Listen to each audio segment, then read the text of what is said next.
સામાન્ય માણસ, સામાન્ય જનતા અને એક નાગરિક તરીકે તમને અપેક્ષા શું હોય કે તમે જે શહેરમાં રહો છો એ શહેરમાં તમે જેને ચૂંટીને મત આપ્યા છે, જે અધિકારીઓ તમારા માટે ત્યાં મુકાયા છે, લોકો તમારા માટે કામ કરે. અમુક જનતાના પ્રતિનિધિઓ છે, એ સિવાયના બાકીના અધિકારીઓ છે, પ્રશાસન છે, જનતાને પડતી તકલીફોના નિવારણ માટે એમને ત્યાં મૂકવામાં આવ્યા છે. વહીવટ સરળતાથી ચાલે, બધી જ કામગીરીઓ સરળતાથી ચાલે અને સુવિધાઓ મળી રહે એના માટે એમને ત્યાં મૂકવામાં આવ્યા હોય છે. પણ સુવિધાઓના નામે દર વર્ષે જ્યારે ચોમાસાની સિઝન આવે ત્યારે એ સિઝનની અંદર પૂર આવે અને પૂર આવે એટલે લોકો છે આખી રાત ઘણા દિવસો સુધી એ ઘરમાં રહેવા, એ પાણીમાં કમર સુધીના પાણીમાં રહેવા માટે મજબૂર બને. આ દ્રશ્યો વડોદરામાં જોયા હતા, એના પહેલા પોરબંદર ગેડ વિસ્તારમાં જોયા હતા અને હવે સુરતનો વારો છે.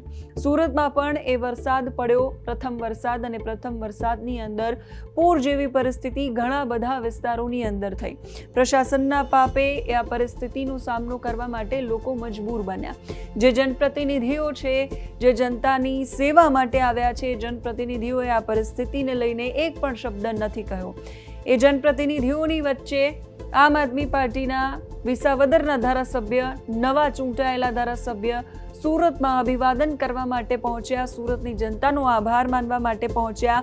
વિસાવદરમાં જીત પછી એમણે ત્યાં સભા કરી અને સભા કર્યા પછી આજે એ પૂરગ્રસ્ત વિસ્તારોની મુલાકાત લેવા માટે પહોંચ્યા હતા. ગોપાલભાઈ ઇટાલિયાએ ત્યાંના લોકોને મળી અને એમની સમસ્યાઓ જાણી, એમના પ્રશ્નો જાણ્યા, 2 દિવસમાં પરિસ્થિતિ કેવી હતી એ જાણી અને પછી પ્રહાર કર્યા છે પ્રશાસન અને સરકાર પર. સુરતની અંદર પૂરની પરિસ્થિતિનો ટોપલો છે એ ઢોળાયો છે ભારતીય જનતા પાર્ટી અને એની સરકારના અણઘડ વહીવટ અને શાસન પર, જેના કારણે પ્રજા આ હાલાકી ભોગવી રહી છે. આટલા વર્ષો થયા, આટલા વર્ષોથી સુશાસન અને વિકાસના દાવાઓ કરવામાં આવે છે. દાવાઓની વચ્ચે દર વર્ષે આ જ પ્રકારની પરિસ્થિતિમાં રહેવા માટે લોકો મજબૂર બને છે. એ મજબૂર બનતા લોકો ગમે એટલા બૂમો બરાડા પાડે પણ છતાંય પરિસ્થિતિ દર વર્ષે આ જ પ્રકારની સર્જાય છે. એટલો બધો વિકાસ અને એટલું બધું સરળ વહીવટ થયો છે કે સરળ વહીવટમાં દર વર્ષે રસ્તાઓ પર પાણી ભરાય છે, ઘરોમાં પાણી ભરાય છે, નદીઓ ઉફાન પર આવે છે અને પછી લોકો છે એની આંખો રડતી તમને જોવા મળે છે. એ બધી જ પરિસ્થિતિનો સામનો કરતા લોકો એ કપરી પરિસ્થિતિમાં જીવે છે, પાણીમાં રહેવા માટે મજબૂર બને છે. એ પરિસ્થિતિનો તાગ ગોપાલ ઇટાલિયાએ મેળવ્યો છે, ત્યાંના લોકોને મળ્યા છે, એમની વાતો જાણી છે અને પછી પ્રતિક્રિયા પણ આપી છે. શું કહ્યું છે એમણે સાંભળીએ, ત્યાંથી આવેલી તસવીરોને જોઈએ. આજે હું હમણાં વાલમનગર ગયો તો ખાડીપુર આવ્યું છે, ત્યાં હું લોકોને મળ્યો. ખૂબ મોટી સંખ્યામાં બહેનો બહાર આવી ધારાસભ્યને જોવા માટે, એની વાત સાંભળવા માટે, રજૂઆત કરવા માટે કે ભાઈ અમારે અહીંયા કાયમ દર ચોમાસે આવવું હોય છે. એ કહેવા માટે આવ્યા. એમણે એવું કીધું કે અહીં દર ચોમાસે પાણી ભરાઈ જાય છે. આપણે અહીંયા આ ખાડીમાં પાણી આજે ભરાઈ ગયું, એનાય સમાચાર મને મળ્યા.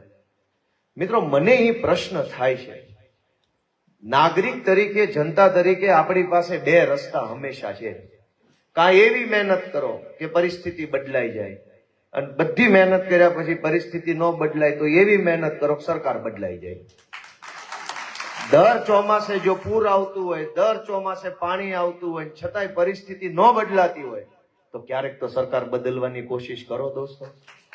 દર વર્ષે પાણી આવી જાય, દર વર્ષે ઘરમાં પાણી ભરાઈ જાય, બાળકોના પુસ્તક પલ્લે, કિંમતી સામાન પલ્લે, ઘર પલ્લે, અઠવાડિયું ડિસ્ટર્બ થાય, 2-5 લાખના ખાડામાં માણસો ઉતરી જાય.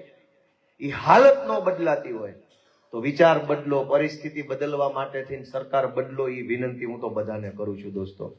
ક્યાં સુધી આપણે આવું ચલાવશું?